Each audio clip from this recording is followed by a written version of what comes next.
The testing that we do is really considered to be a comprehensive set of tests. Most of the work that we do focuses on rare disease and intellectual disabilities, autism, and birth defects. Each of the different sections within the diagnostic division has its own focus and emphasis. Most of those things are based on different technologies, and each addresses basically a different genetic question or type of genetic alteration that might be present that explains why a patient is here looking for a diagnosis. The lab really serves as a regional provider of genetic services. Our number one priority has always been patients and families within South Carolina, but that extends beyond South Carolina into the Southeast region. And given a lot of our testing actually addresses rare disease, we get quite a few samples from providers both nationally and globally.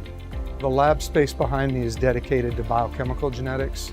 They do a whole host of different things that serve different patient populations, but one of the most important is in terms of newborn screening follow-up.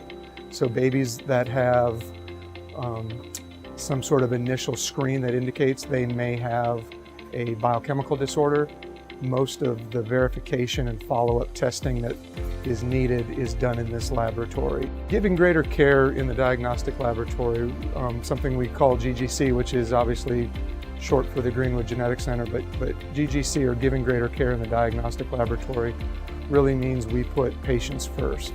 So things are not just coming to the lab as blood samples or tissue samples. We really think of those samples as representing the patients and families we serve, and so putting them first is always our number one priority.